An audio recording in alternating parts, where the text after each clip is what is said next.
Interessante que, acho que uns 3 ou 4 sábados atrás, nós tivemos um sermão em triplo aqui, não foi? Os adolescentes pregaram, se não me engano foram 3 que pregaram. Hoje o sermão vai ser duplo. Por que duplo? Porque eu não poderia fazer satisfeito.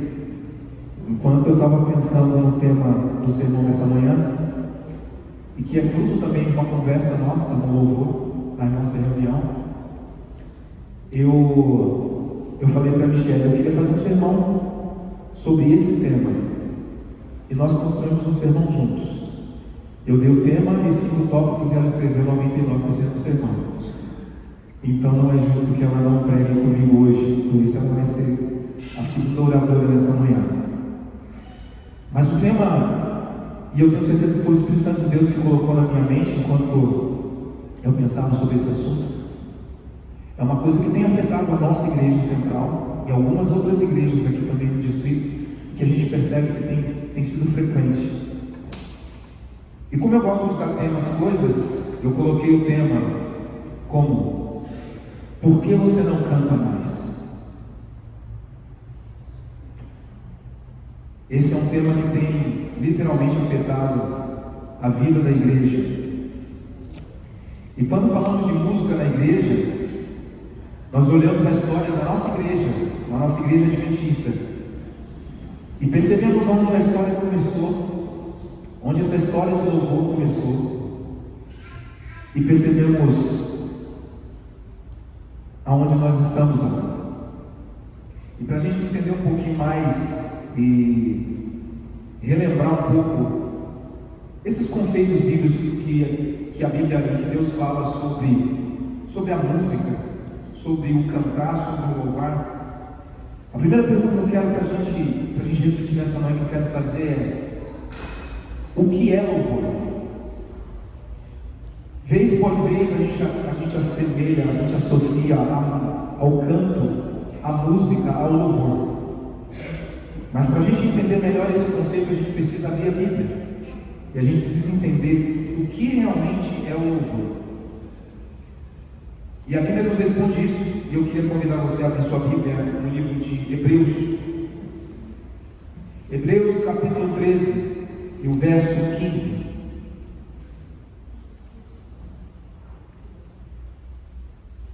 Hebreus 13, o verso 15.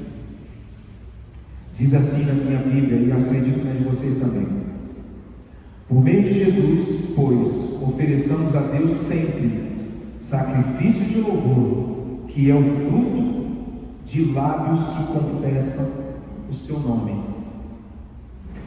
A Bíblia diz que louvar a Deus é confessar. É confessar aquilo que Deus é e aquilo que Deus faz.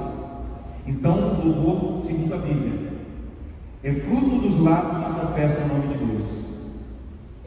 Agora vocês analisem comigo uma cena. Imagine uma pessoa, alguém aqui da igreja, que recebeu uma bênção muito grande de Deus, algo que estava buscando há muito tempo, talvez uma cura, sei lá, um emprego, e essa pessoa recebeu de Deus essa bênção e ela se põe de joelho, emocionada, e começa a falar com sua mente com Deus, e agradecer, e a louvar o nome de Deus na sua mente. E é uma cena emocionante, uma cena verdadeira. Mas vocês acham que isso é louvar a Deus?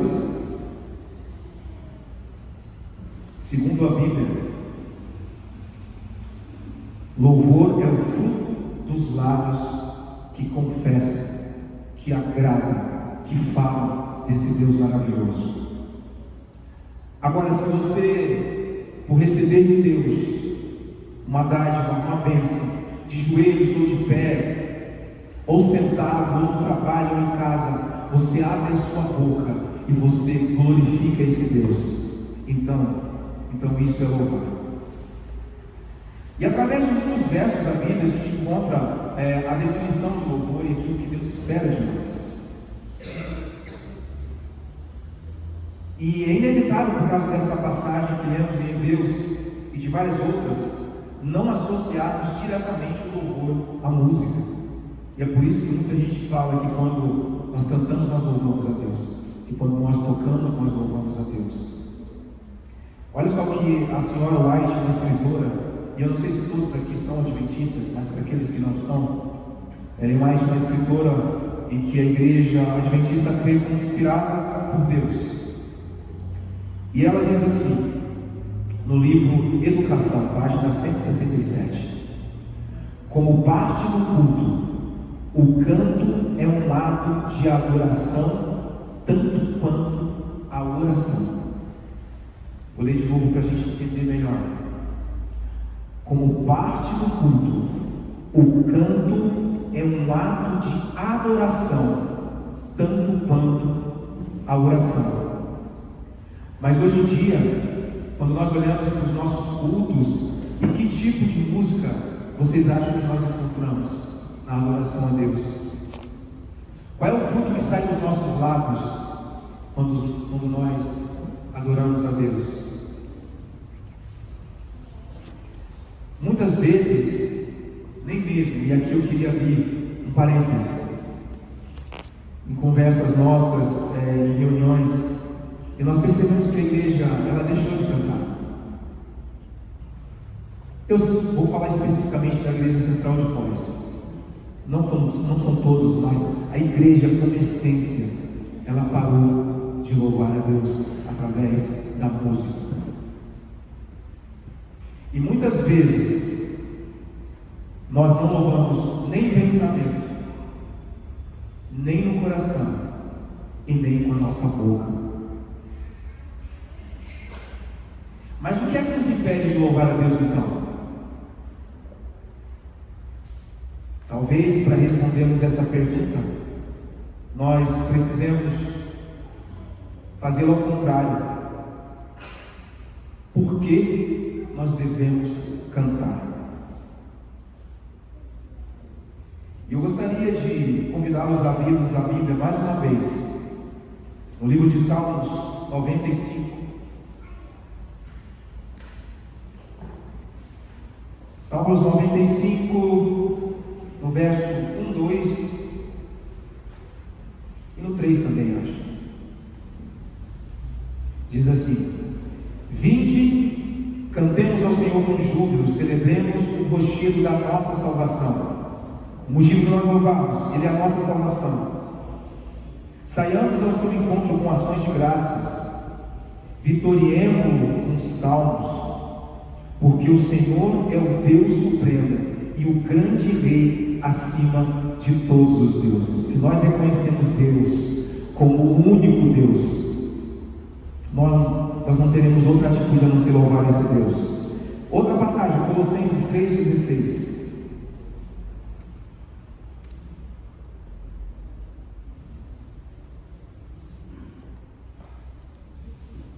Colossenses 3,16 diz assim: habite ricamente em vós a palavra de Cristo, instruí-vos e aconselhai-vos mutuamente em toda sabedoria, louvando a Deus com salmos e com hinos e com cânticos espirituais, com gratidão em vosso coração. Quando nós louvamos também, nós nos instruímos, o nosso coração se enche de gratidão e nós louvamos a esse Deus maravilhoso. Outra passagem, Efésios 5,19.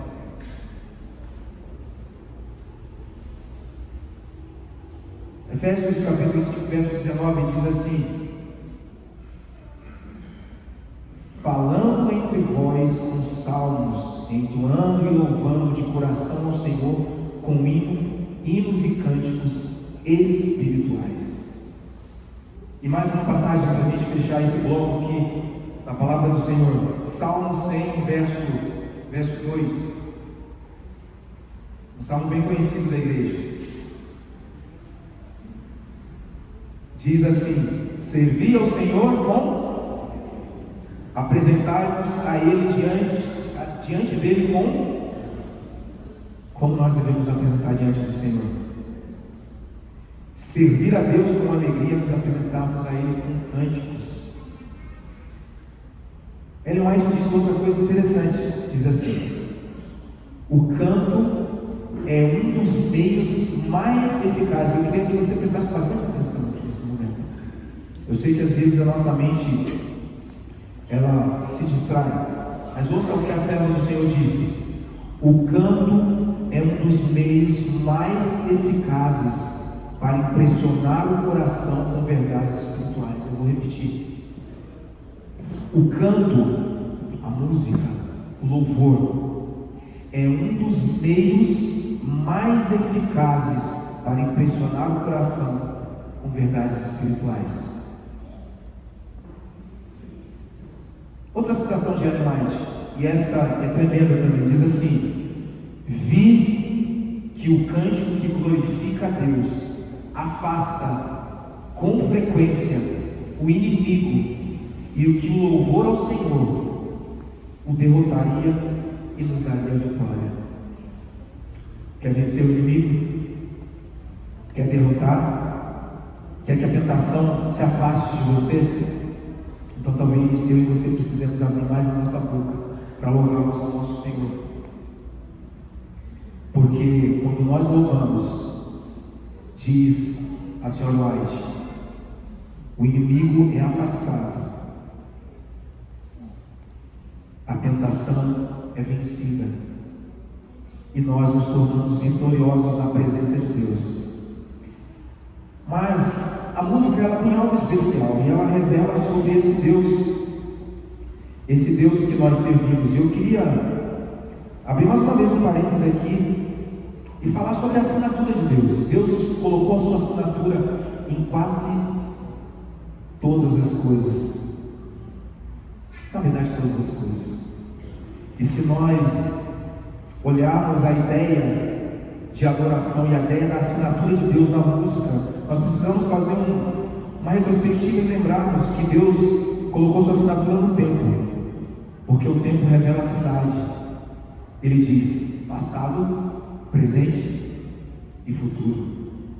Deus colocou sua assinatura no espaço, porque o espaço ele é trino, ele tem largura, tem altura e ele tem profundidade.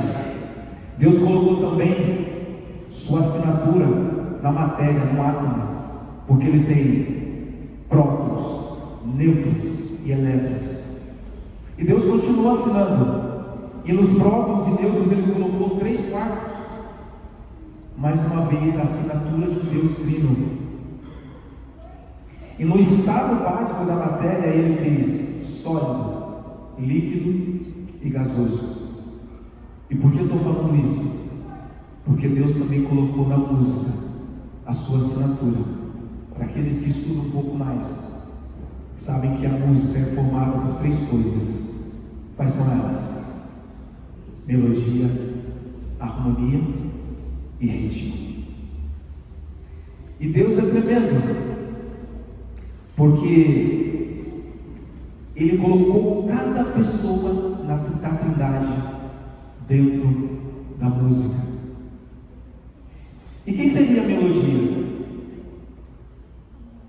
Aquela que fala direto ao nosso entendimento, ao nosso coração, que nos dá a direção exata do caminho que devemos seguir. A melodia na música é Deus Pai.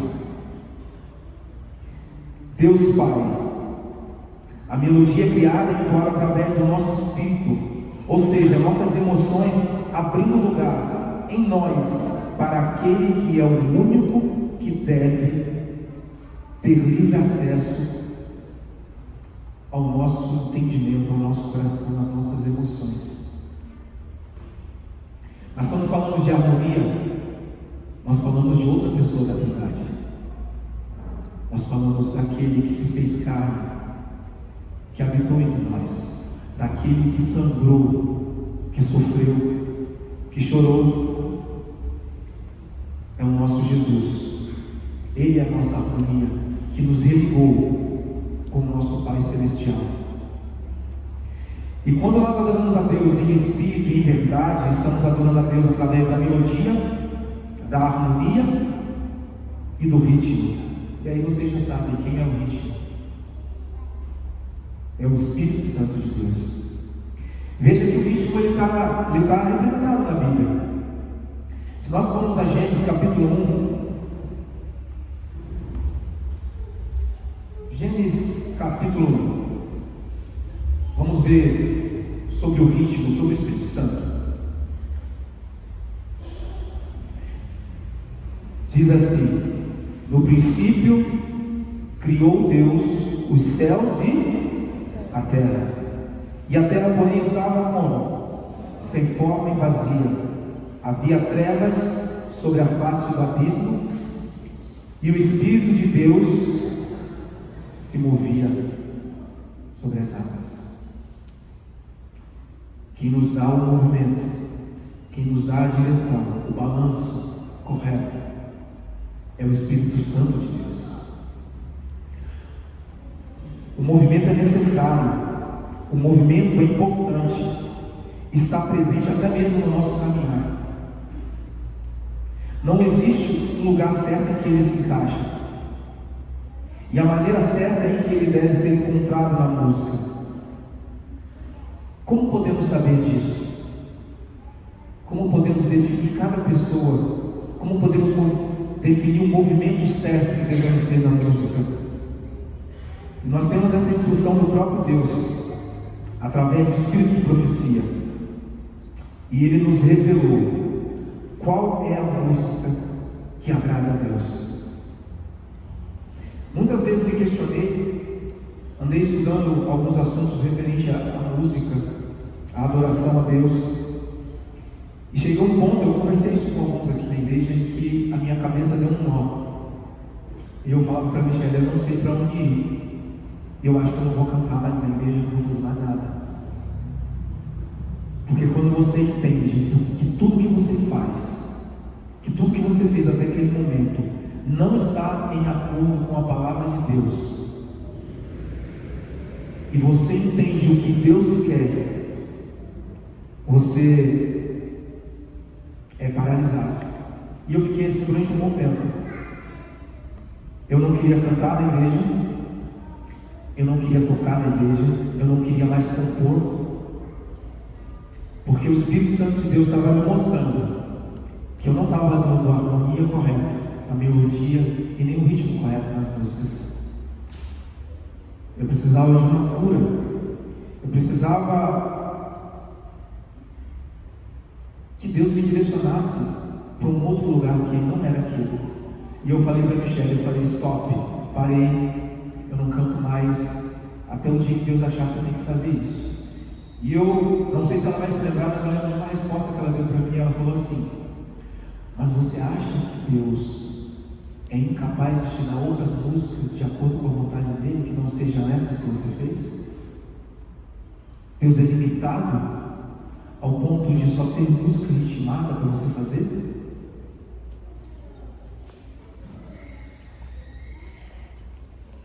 A partir do momento que entendemos a verdadeira música de adoração a Deus, e é aquela que é executada no céu, precisamos urgentemente analisar as características da música celestial, a fim de também agradarmos em nossa adoração aquele que é o nosso Deus. E nós temos pelo menos 8 relatos do Espírito de profecia, de qual é a música em que Deus se agrada. Acordes musicais perfeitos. E eu quero convidar a Michelle para continuar o sermão a partir deste ponto que eu parei. E que Deus tenha misericórdia de nós, que possamos entender estes 8 aspectos que ela vai apresentar para vocês, porque eles fazem parte da música celestial e é a música que nós devemos adorar a Deus. Quando nós entendemos que a verdadeira música de adoração a Deus é aquela que é executada no céu, nós precisamos urgentemente analisar algumas características que essa música tem, a fim de que o nosso louvor e a nossa adoração também sejam aquele louvor e e aquela adoração que agrada a Deus. E os 8 relatos de que o Wallace falou, eu acredito que tem muitos mais no Espírito de Profecia, porque na verdade um é ligado no outro, então nós conseguimos separar aí muitas coisas, não só 8, mas nós separamos 8 para falar hoje aqui a respeito dessas características. Eu vou pedir licença para vocês para ler um ponto de cada um, porque eu acredito que as palavras que Ellen White usa são fortes demais para que a gente tente substituir por outras. A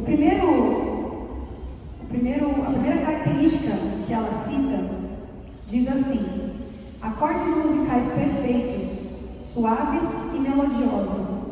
O cântico dos anjos não irrita os ouvidos. É macio, melodioso e sem esforço físico. Forte isso, né? A segunda característica que ela cita, que nós separamos hoje, diz assim: as notas longamente puxadas e os sons peculiares, comuns no canto de óperas, não agradam aos anjos. Eles se deleitam em ouvir os simples cantos de louvor entoados em tom natural. Os cânticos em que cada palavra é pronunciada claramente em tom harmonioso são os que os anjos se unem a nós para cantar. Eles tomam o estribilho entoado de coração com o espírito e o entendimento. A terceira característica que ela cita diz assim: entre os anjos não há exibições musicais, tais como movimentação física, voz áspera e estridente, uso de todo o poder e volume de voz que é possível. Isso não traz nenhuma melodia para aqueles que a ouvem na terra ou no céu. Essa maneira não é aceitável a Deus. Isso é muito forte. Para quem ouve música, para quem gosta de músicas diferentes, isso é muito forte. Porque quando nós pensamos que aquilo que nós cantamos não traz melodia para a música, a gente entende que a gente não está colocando Deus na música, a gente está simplesmente deixando Ele de lado. Então nós precisamos repensar isso. A quarta característica: o coro dos anjos não apresenta notas estridentes e gesticulações. A quinta: Deus não se agrada de confusão de vozes, algo que é difícil de compreender, e de dissonância. A sexta: quando os salvos se reunirão no céu, os anjos dirigentes desferirão o tom, e então todas as vozes se alçarão em louvor grato e feliz, e todas as mãos deslizarão habilmente sobre as cordas da harpa, originando uma música melodiosa com acordes ricos e perfeitos.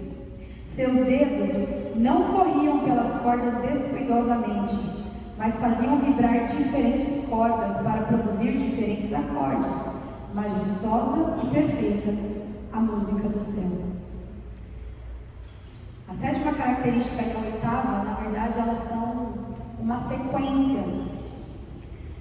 E diz assim: depois dos anjos dirigentes, todas as mãos deslizam com maestria sobre as cordas da harpa, tirando-lhes uma música suave em ricos e melodiosos acordes. Diante da multidão está a cidade santa.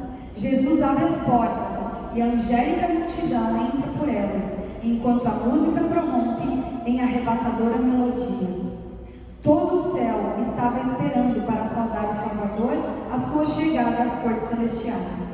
Ao ascender, abriu ele o caminho, e a multidão de cativos libertos, a sua ressurreição, o seguiu. A hoste celestial, com brados de alegria e aclamações de louvor e cântico celestial, tomava parte na jubilosa comitiva. E aí, na sequência, a oitava característica diz: por entre o agitar dos ramos de palmeiras, os redimidos derramam um cântico de louvor claro, suave e melodioso. Todas as vozes aprendem a harmonia, até que arreboa pelas abóbadas do céu.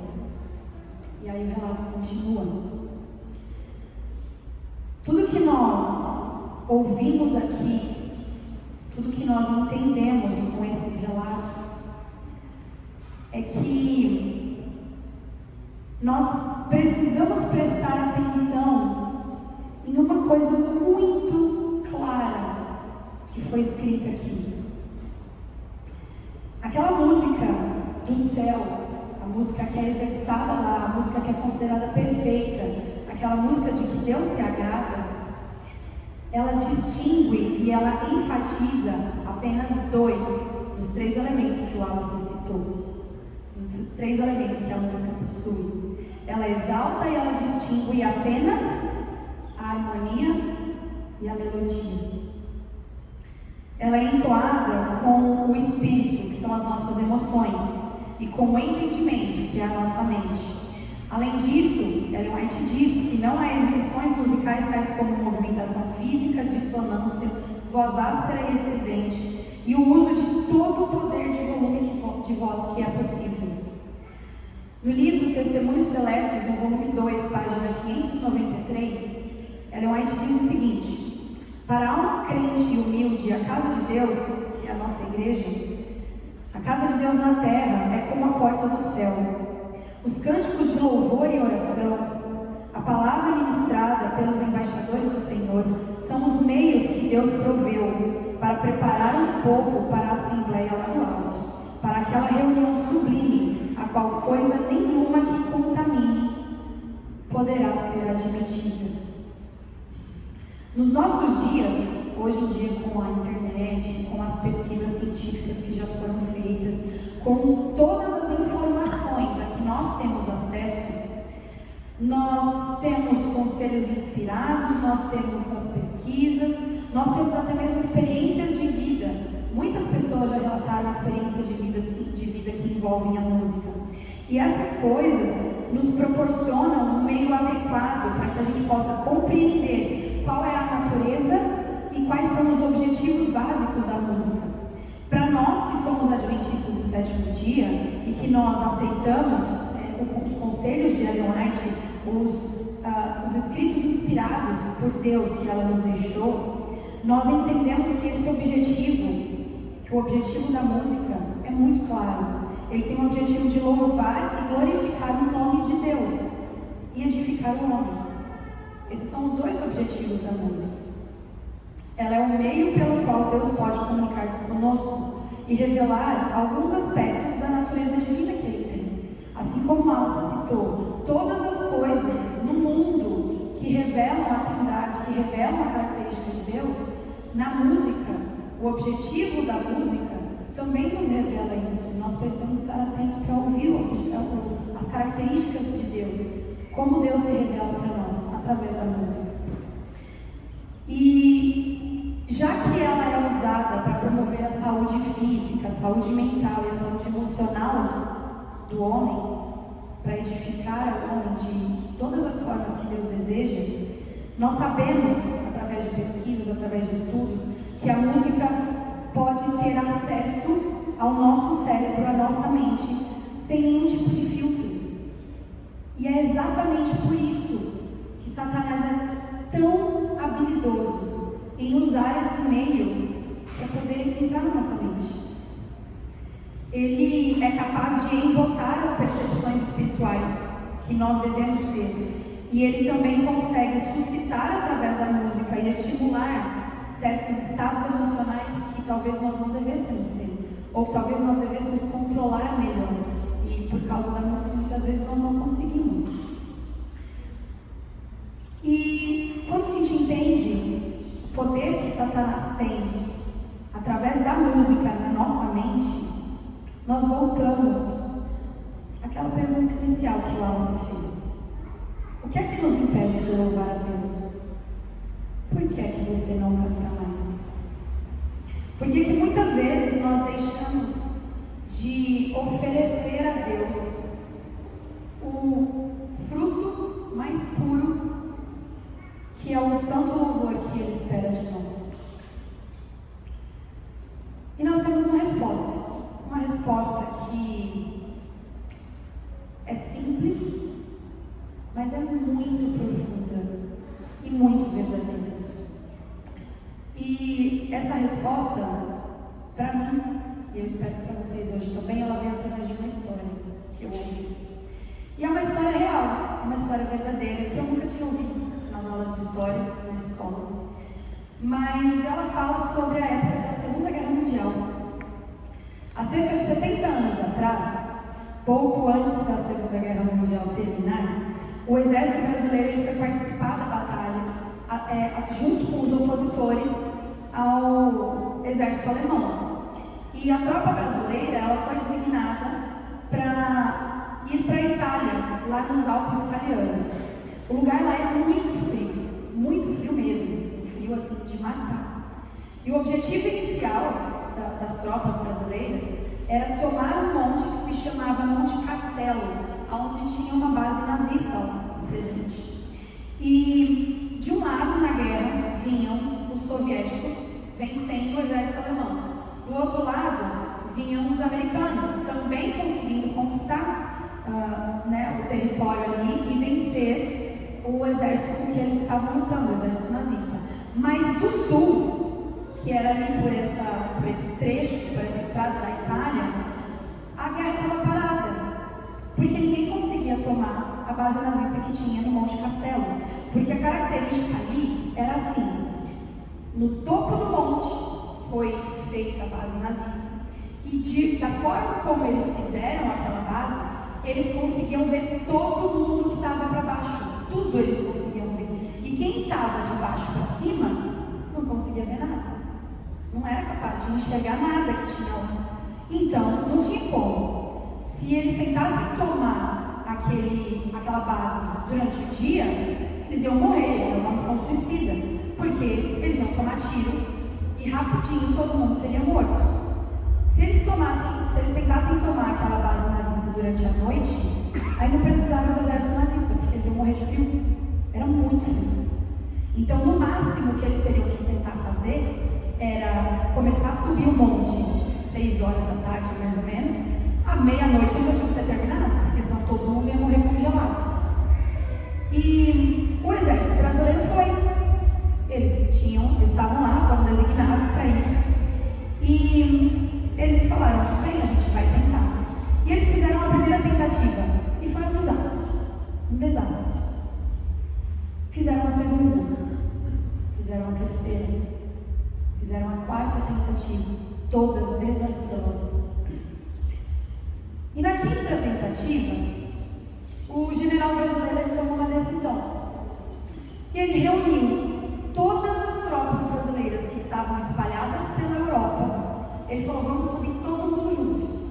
Só que eles sabiam que isso era uma missão suicida, porque se morresse, acabou o exército, não tinha mais, não tinha nem de onde vir.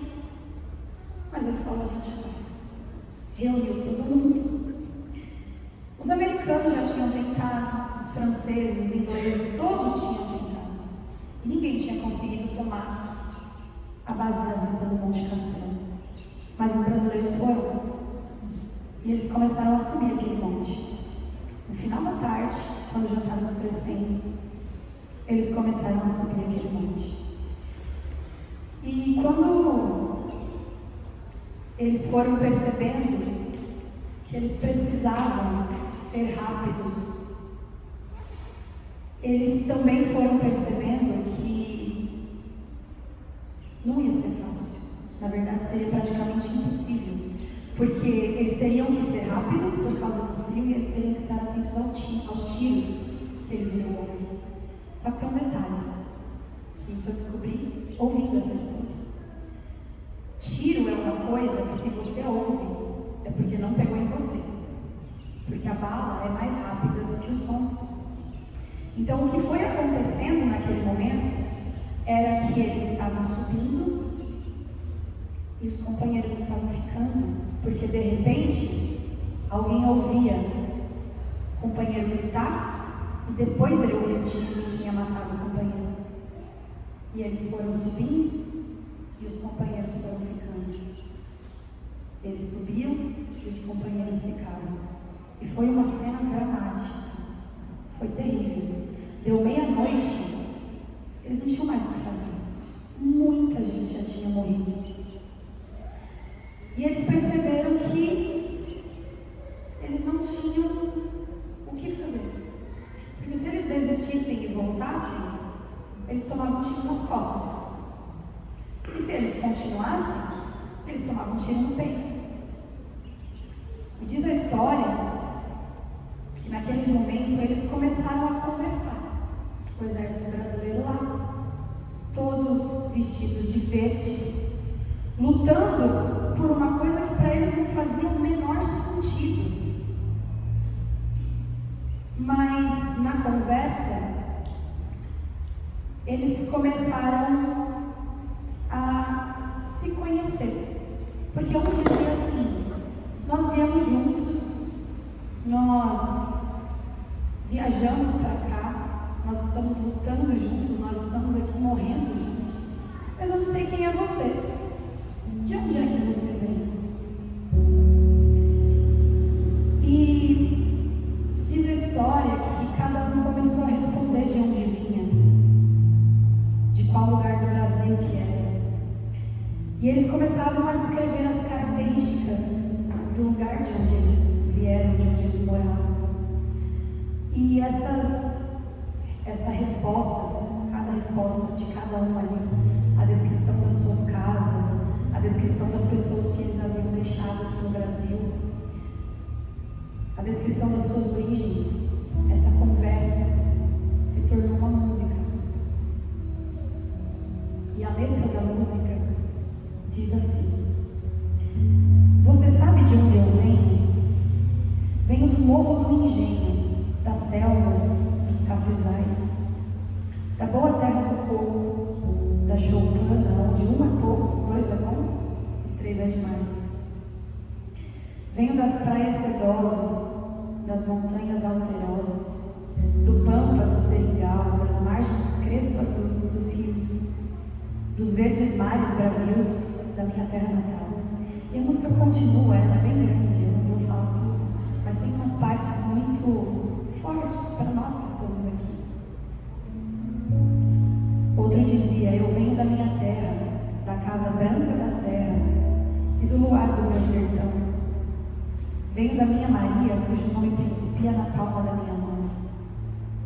Você sabe de onde eu venho? É de uma pátria que eu tenho no bojo do meu violão, que de viver em meu peito foi até tomando jeito de um enorme coração.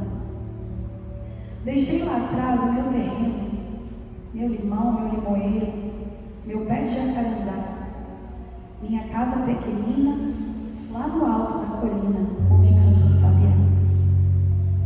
Venho do verde mais belo e do mais dourado amarelo, do azul mais cheio de luz, cheio de estrelas prateadas que se ajoelham deslumbradas, fazendo o sinal da cruz. E o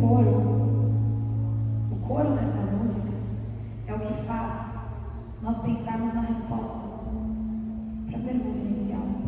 O coro dizia assim: por mais terras que eu percorra, não permita, Deus, que eu morra sem que eu volte para lá.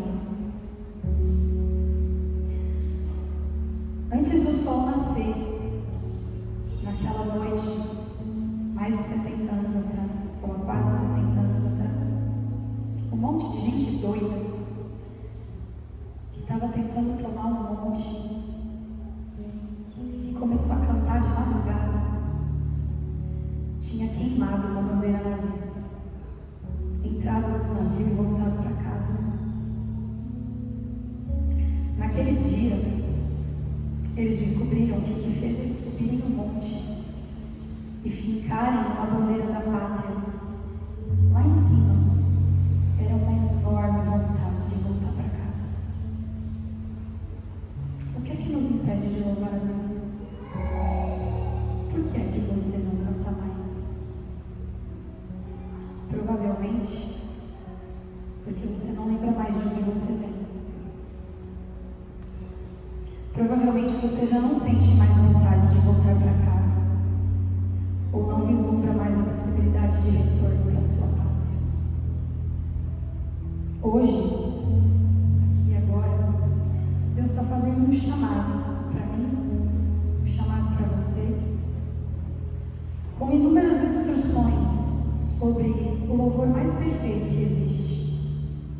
aquele louvor que é capaz de te lembrar de onde é que você veio,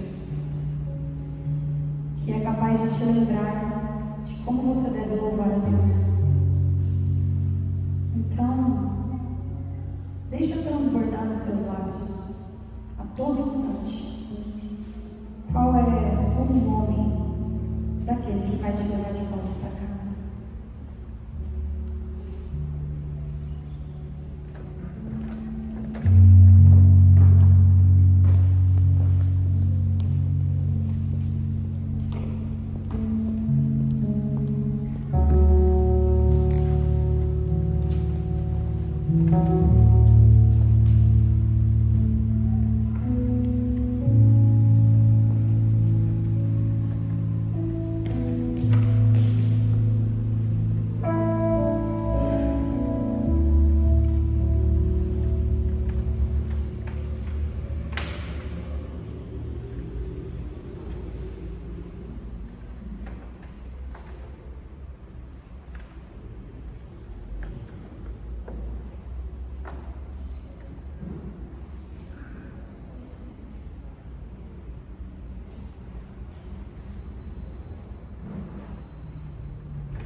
O egoísmo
A importância de reconhecermos o que o Senhor fez e faz em nossa vida